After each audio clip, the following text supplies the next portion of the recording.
All right, everyone. It's time for another episode of Rant and Wade. A lot of you probably thought, hey, I didn't even think you'd make it this far. Most of you probably thought, I've never even listened to this silly podcast you mentioned. Why are you wearing silly glasses again, rose-colored, if you're watching the video? It's for me to remember to be positive. So in this episode of the podcast, the last episode I recognized when I watched the episode, well, I didn't watch it all, I didn't even listen to it all, I just had to edit it. Dang, it was long, man. Crap, I can talk. I mean, not always great. But it was a talker, and that was like 53 minutes of me just sitting by myself talking, which on the street, people would be like, that guy's crazy or a genius. Speaking of genius and genies, so today's episode I wanted to touch on. Just touch on it. But we'll do more than touch on it. We'll talk a lot. Few topics that we'll get into amongst the episode. The main one I want to talk on is one that's very dear to my heart. It's called stupidity. Wow, we are really going through a stupidity crisis right now, and I'll get into that. There's a few things I want to talk about, but you can see it right now in England. We have a lot of people protesting. They call them far right. They call them, it's just because that's how we redact people as left and right, as opposed to just pissed off, or just some people that just love a good fight, which is what some of them do. Or some people are just full of hate, and that's something else. Those are different levels of stupidity. And I guess one of the reasons that I feel that I really want to talk about stupidity is that it's an issue that's very near and dear to my heart. Now, I would like to think of myself as a bit enlightened. I'm not going to say that I'm a smart, but I've proven myself a little smarter than most.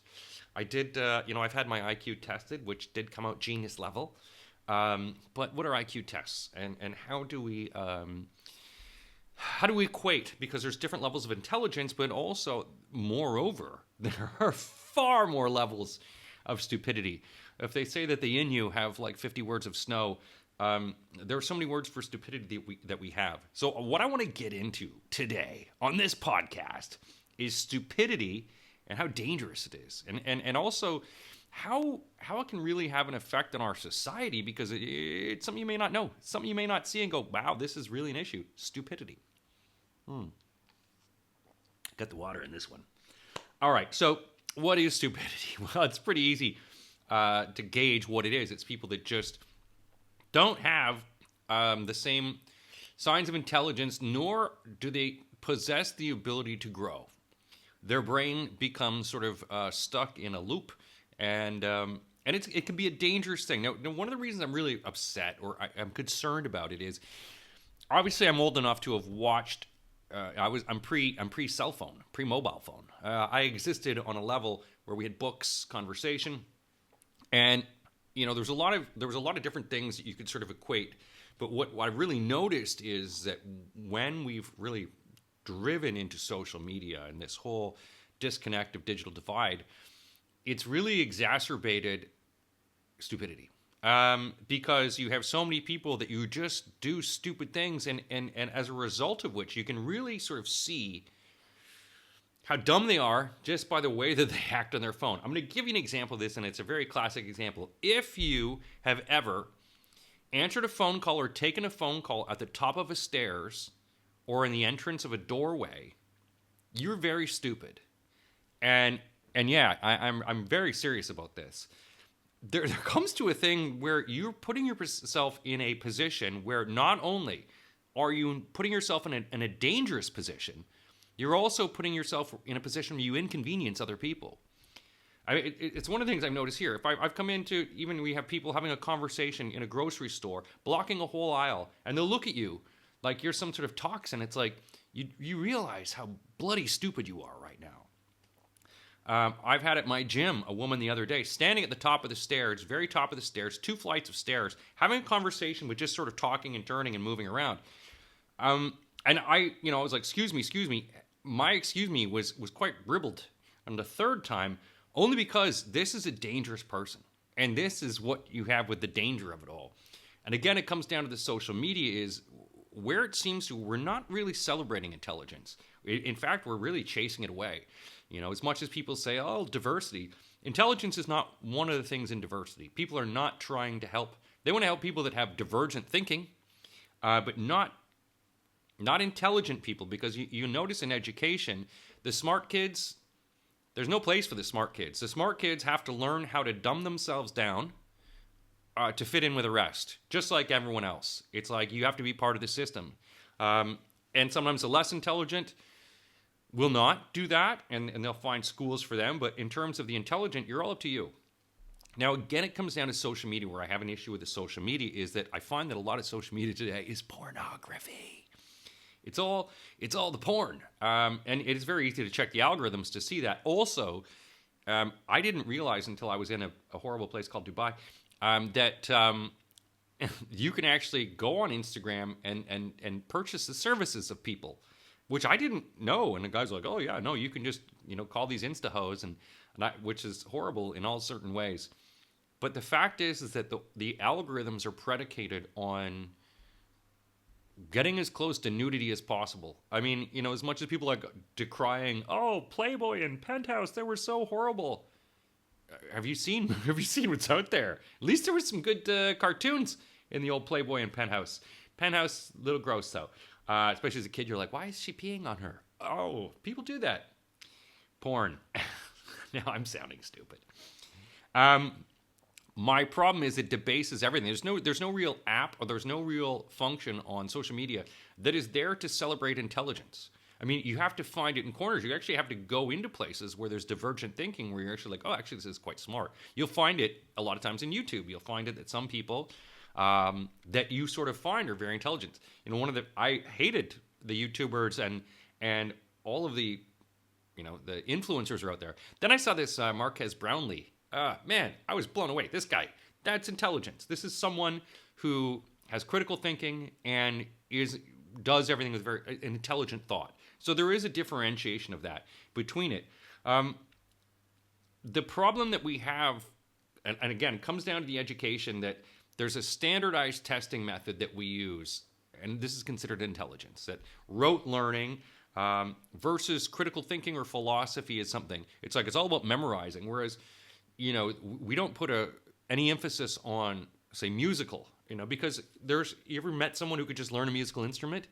That's genius. But we don't put that into the system of our education, nor recognize or try to support that person. They go, hey, actually, you're very smart. What you do is you have something quite unique. We'd like to celebrate that.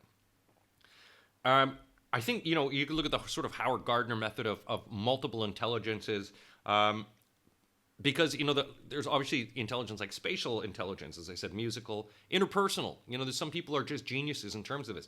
And education, seems to be one of these things that the teachers are so tired and they just want to get everyone through. And the smart kids have to basically learn how to be stupid. I did go to a special school for a little bit. And it's different. It was different in terms of the way that you were treated. But growing up on a farm, you're not going to have access to a lot of those. So it's very difficult in terms of the fact that I get very worried for the intelligent youth of today, and in terms of how we can ingratiate, how we can fit them into our society. Now, a sip of courage for... What is intelligence? I mean, and this is a whole different thing we can get into. What actually is intelligence? Is it the ability to grow and learn? Is it the ability to look at thought in a different way? Is it just... It's not just wisdom. There's so many different signs that come with intelligence. And it's very interesting to recognize how many people are actually truly intelligent. So if you would like to think, and again, I think I'm sort of smart, but I wouldn't classify... I've met some really smart people, and I'm like, wow, you're very smart. You're very smart. Those are kind of people, like the kind of people I would love to just have a dinner party where you could just sit and talk about any topic, and they're able to move without ego. And that's one of the things about intelligence, is you can have a debate about someone, with someone, and they don't take it personally. That they could debate an issue and also say, I don't know. I don't know, but I'd like to learn. Sort of signs of intelligence. We're not really supporting this in terms of the way that we should. And in terms of identifying what are really smart, who are smart people, and what can we do to make things better for them. Stupidity we're finding elevated levels of stupidity in society, and it's also buttressed by social media, because there is this idea in stupidity that someone could say 2 + 2 = 5, but if they're the loudest voice in the room, they then, and no one talks them down, they then assume that they're smart. And that is also part of this social media, that people are shouting at other people. The volume and tone doesn't matter when it comes down to the succinctity of your argument, and or just what you're trying to say, if you can say it in a cohesive manner. But what you're having now is capital in the 21st century seems to be stupidity and inequality, and through it, that the shoutiest person. And you'll also find these kind of people with social media that, look, if you're commenting on Facebook, oh, that is kind of stupid. Selling anything on Facebook, you have to recognize too, and that people, you'll see someone on Facebook goes, I don't give Facebook the right to use my... You're stupid. Look, you signed up for Facebook. You signed a terms and conditions sheet that was long. The fact is, Facebook owns you. So when you go on there and say stuff, and you're like, why did I get banned? Well, because you're on their platform. Again, there's a lot of people who don't know that they're stupid, and that you find that in world leaders, which we're starting to see now. Because if you look at America and Canada, or pretty much everywhere, you go, is this the best we have? Is this the best we have? And of all the enlightened minds, and you look at 2 people to put together for a party, say America or Canada, 3. This is the best. It's like Homer Simpson. Is that all there is? Is that all there is?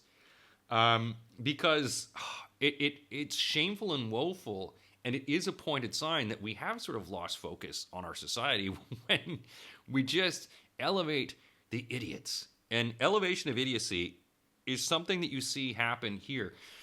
You see a lot in work, because risk takers, I find, a lot are sometimes more intelligent. They're willing to take the risk, they calculate, and they're willing to live with it and go, you know what, if it does fail, it falls on me.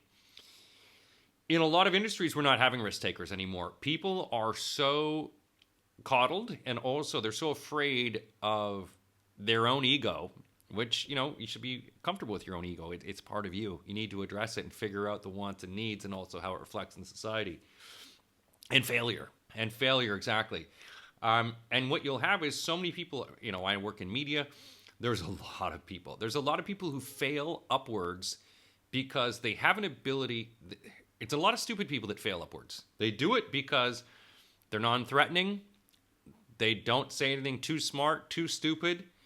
And they're really just sort of just gliding by. And those are the people that just glide by, and they recognize that they're not that smart. And that's dangerous. That's very dangerous. I mean, sure, does it sound... I guess what I'm trying to get at is we need some sort of system to identify the intelligent people. Because intelligence, it doesn't exist. There's no barriers to intelligence. You can be any sex. You can live anywhere in the world. You can be rich or poor.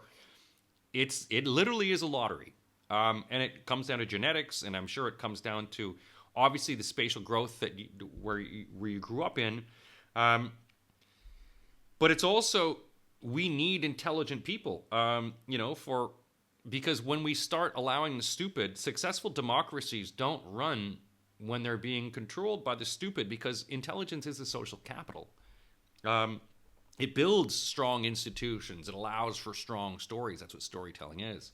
And when we stop that, when we don't allow for it, we thwart the ability of intelligence to grow.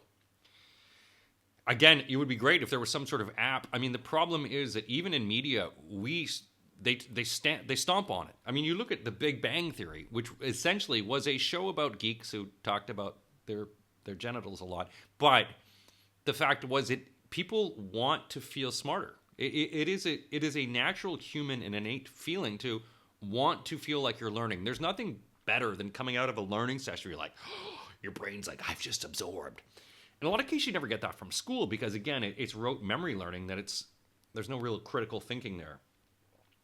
So there's got to be some way that we can find the algorithms that will help us grow the smart people and find ways of identifying smart people so that the poor people can then tag them all up and then kill them. No, but that's It really is. That is something.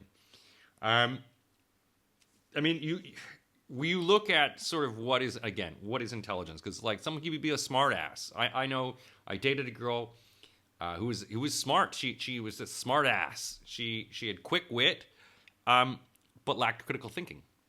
And also, when other people who were intelligent demonstrated their intelligence, she would get upset because she didn't like the fact that they made her feel stupid. And you find that with some people in that they react in a negative way. It's like, oh, you're making fun of me. It's like, no, I at no point made fun of you.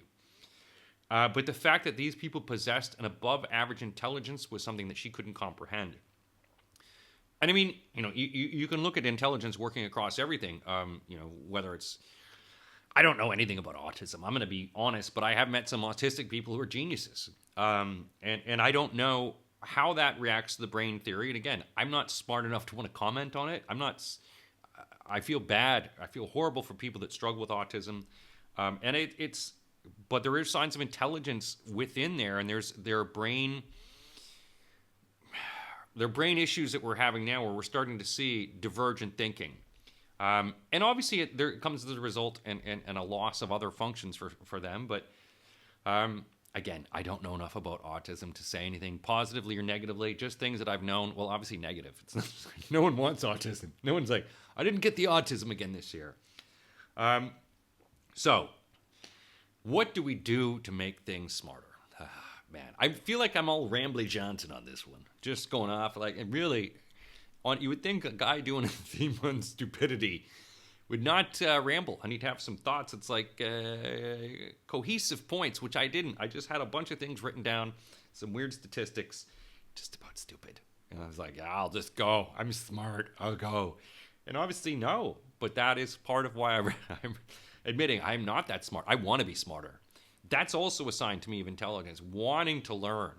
I continue to learn new things. I'm always surprised at friends of mine who are just like, I'm like, oh, I'd love to learn new tech. I'd love to learn stuff. It's like, I guess part of, for me, it's I'm terrified of being stupid. I'm terrified of not knowing. I'm terrified of like, there being a time like just one day I turn on a computer. I'm like, goobity goobity goo. I have no idea what this is. What's going on here? Goobity goo. And that's how computers will talk in the future. So how do you identify signs of stupidity? How do you, I mean, there's a lot of cases. There's a lot of ways you can see it. It comes obviously with ego. People that have a big ego that can't accept to be wrong. It's all about them. I've used the analogy of the cokehead at the party, but that person who just talks and has an ego. Some of the smartest people I've ever met are very humble people who only care about other people.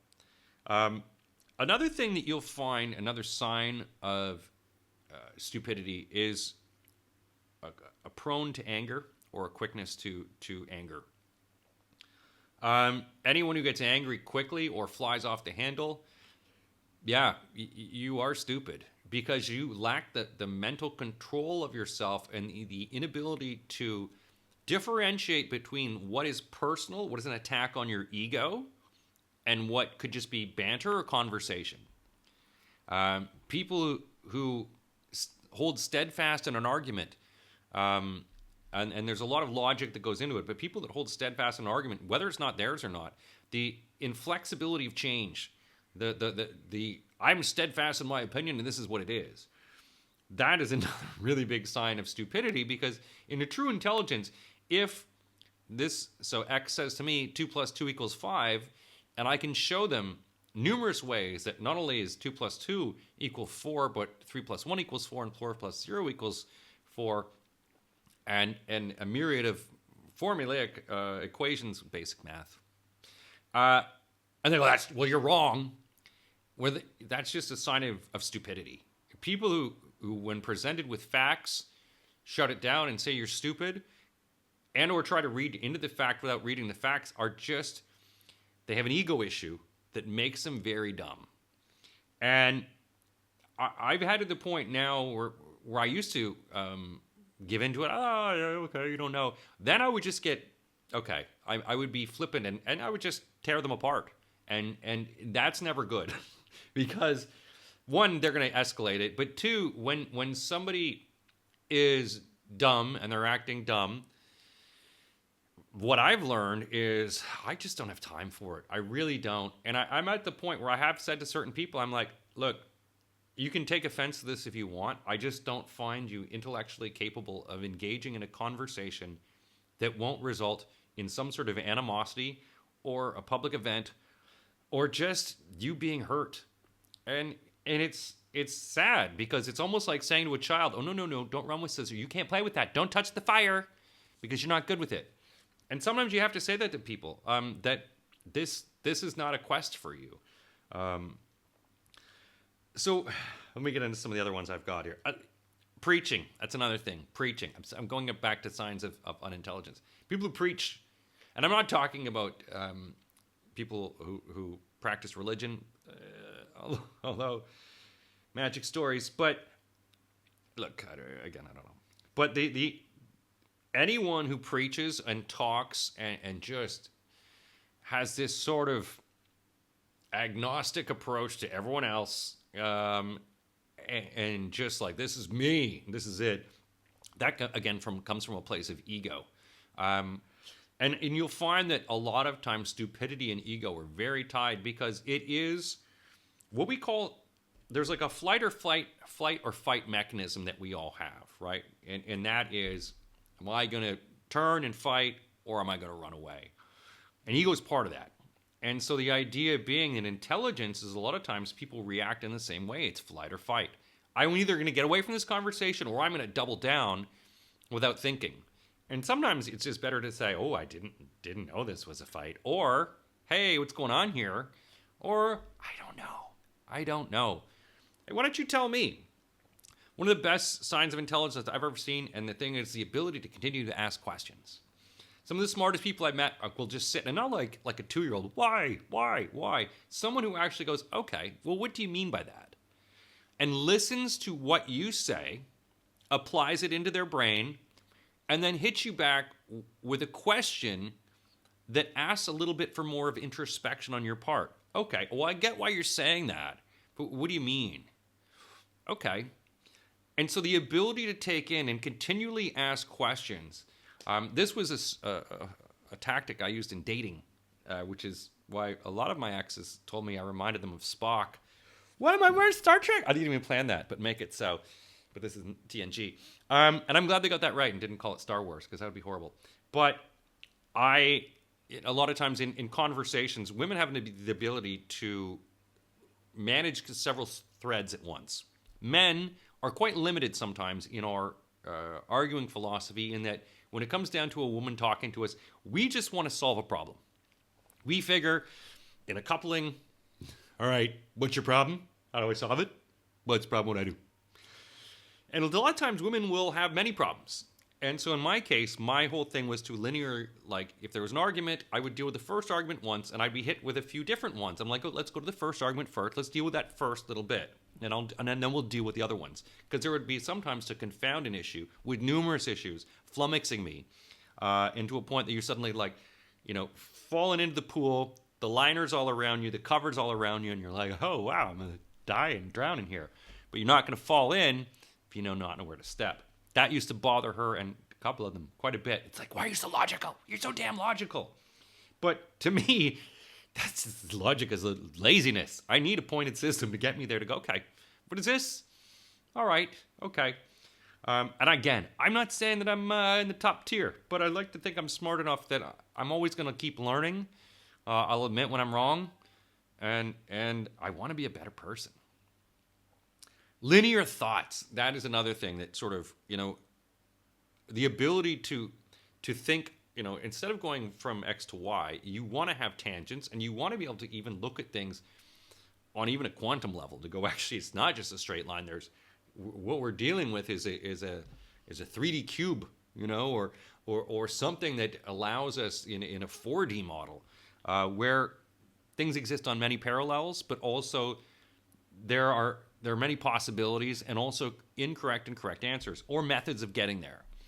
And to me, that's divergent thinking is always good because you can see it in mass around the world, and that certain people, I came from old school, but in China they do mass differently, and in Japan. in Africa. So in different countries, we do things in a different way, but we're still getting there the same way, right?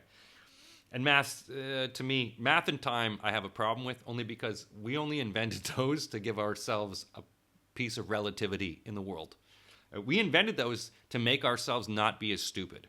Time, we became a slave to, haven't we? So, I mean, in terms of, and mathematics, basically we based our whole system on this binary system, and then we didn't acknowledge some of our more bestial abilities, like, greed, and failed to put them in. So a lot of problems with linear thoughts. Empathy is another thing to me that's a very big sign of intelligence. The ability to put yourself in someone else's shoes, feel the way they feel, and sort of go, okay, I get it. Because you know what I said in the previous episode, like, you don't know how bad of a day someone's having sometimes. And part of being empathetic to someone is you can react angrily to a situation sometimes, or then you can quickly, in a thought, go, okay, what is this person going through? And sometimes it might just, the person's a moron, and you can quickly size that person up. But it could be, sometimes it's all right just to give someone the benefit of the doubt that they are having a bad day.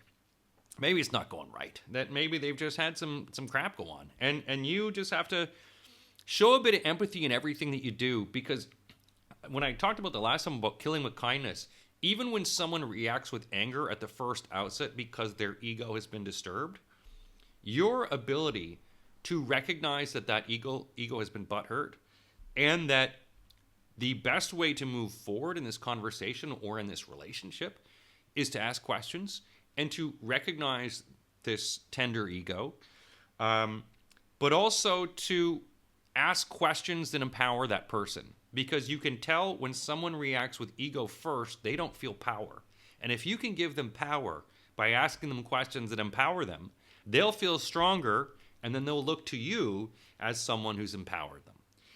Again, a sign of intelligence. And again, there's practical intelligence, there's distinct intelligence, there's analytical intelligence.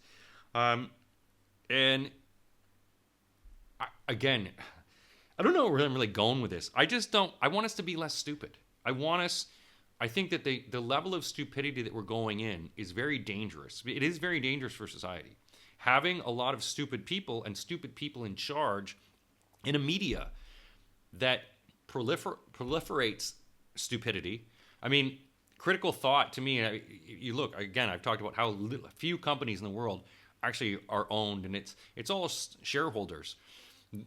We don't see smart news hosts anymore. We don't have a lot of these news anchors eviscerating someone on television. We don't have the media taking a critical eye, because now that it's all corporate shareholders and everything now is this corporate mannerisms, they're just there for the bang masses. They're not there to engage. And in fact, the media as part of the government doesn't want a bunch of smart people, because if you have a bunch of smart people talking on TV, whoa, ta-da, guess what? They can look and go, well, this is the problem. I mean, I used to love the BBC for being smart.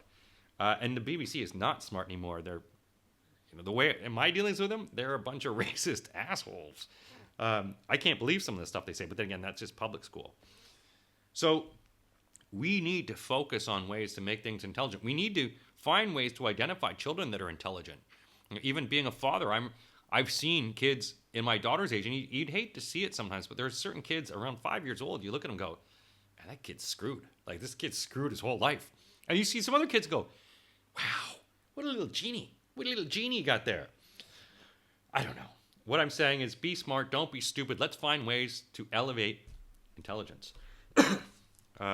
So I'm moving on to the next topic. I don't even know. I did a half hour.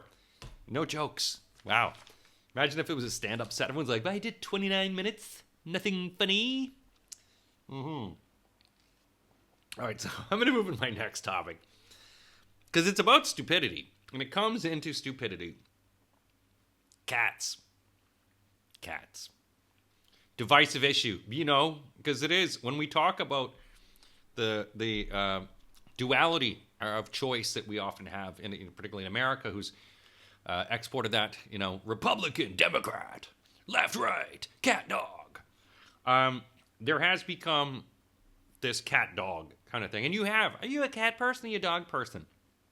I'm an animal person, first off. I'm going to say that. I do love all animals. I do prefer dogs. But that's because I grew up on a farm in Canada. And dogs are more useful. Just across the board. And very loving. Now, we used to breed Siamese cats, which I love. Beautiful cats, personalities galore. But my problem wasn't so much with them. And the problem that I have with cats, and here's the problem I have with cats, is people who let them out.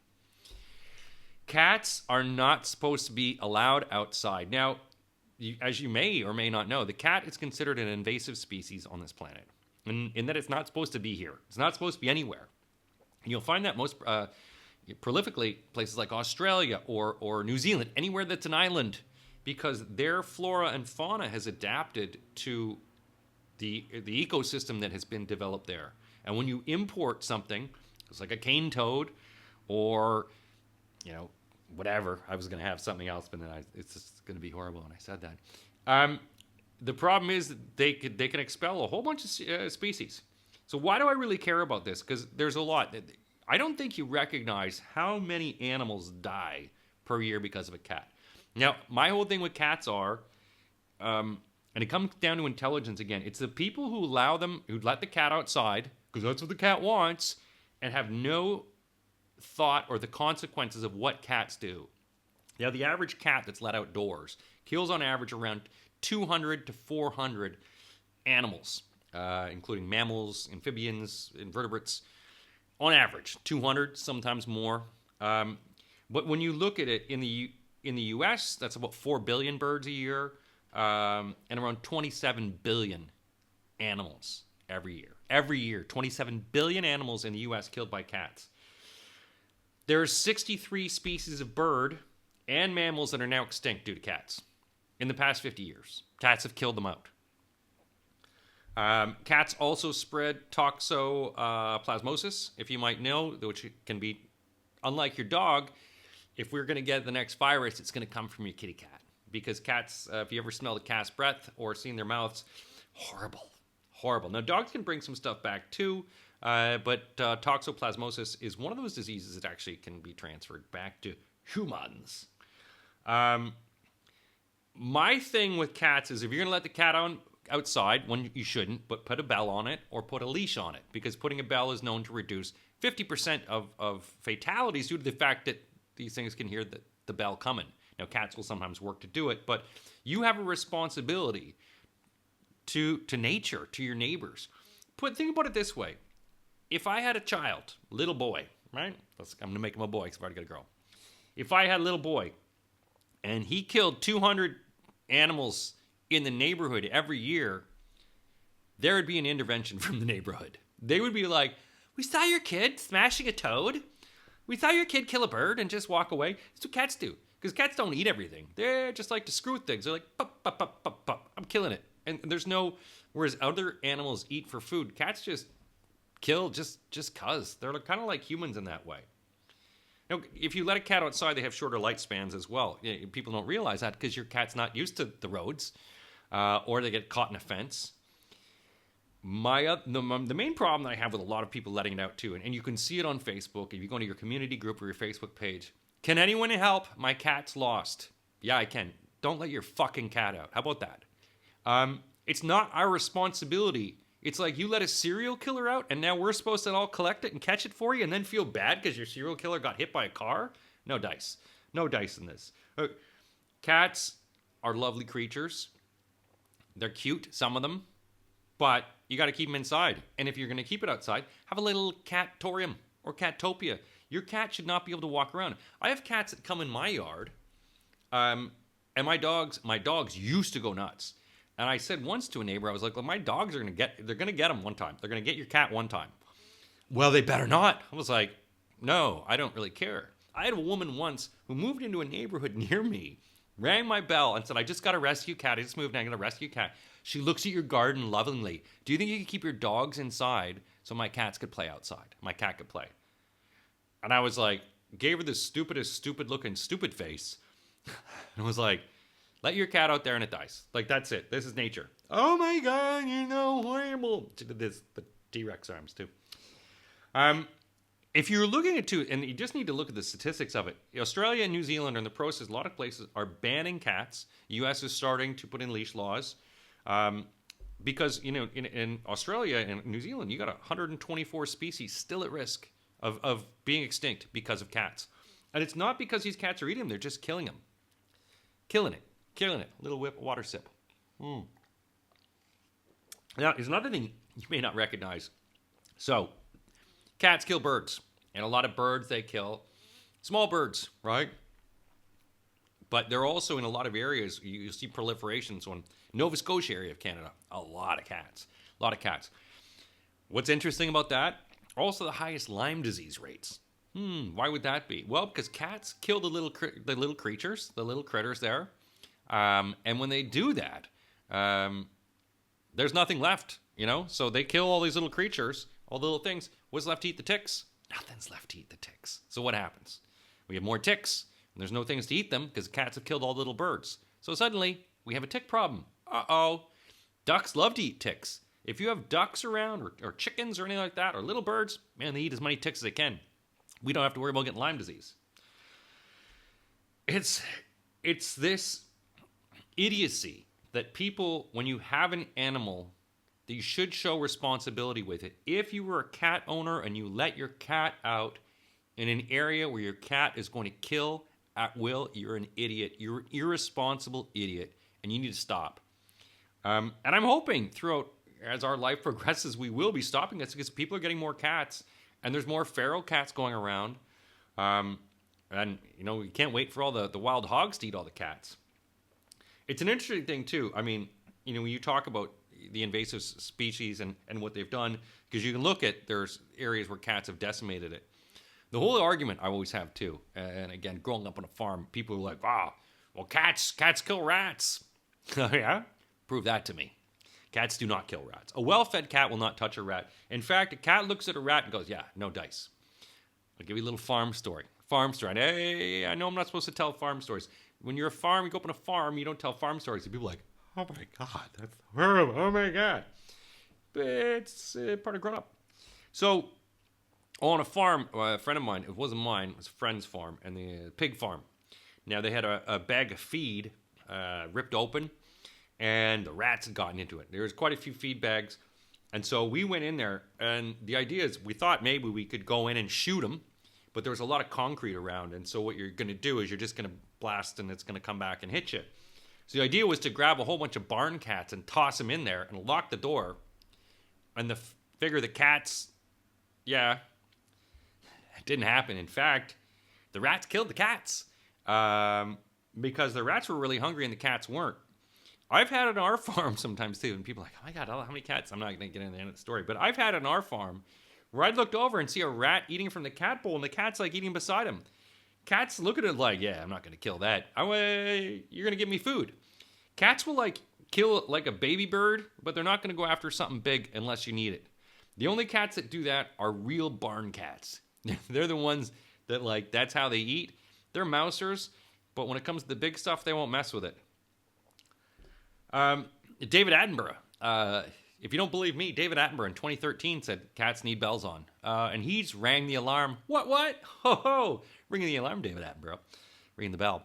That we need to put more stringent things in place to make sure that cats are not out there killing everything. And you put a little sweater on it, it makes it cute, but it's still a cat killing things. So what I'm saying is, as a pet owner, you need to take responsibility for what your cat does. Yeah, it's only 40 minutes. I jam-packed a whole bunch of stuff in the last episode. I think I'm just going to wind this one down. Wind it up. Again, I've got, there's more music coming out. If you want to find out some of the music, there's always music coming out. I'm just thinking of stuff I could talk about. Me. I'm going to talk about music. So I do have my Wade's, DJ Wade. If you find me on Spotify, it's like a purple thing. You'll see me in a hat, and I got a big old white beard. I grew a big old beard. It was so crazy once. People were like, "That's a crazy beard." And it was crazy. I missed it. But it's like when I finally shaved, it was like, oh. but I'll get one again one day. AI, my AI art. You can go to Wade's Art House on Instagram. I also do NFL in London stuff. If you like NFL, I've got a podcast called Cannabiz. It's a business of cannabis. People are like, do you have ADHD? Probably, but they won't diagnose me because I'm too old now, and it doesn't really matter. They're like, you're at an age, you're going to get cancer before we care about that. It's like, what? Sucks to be me.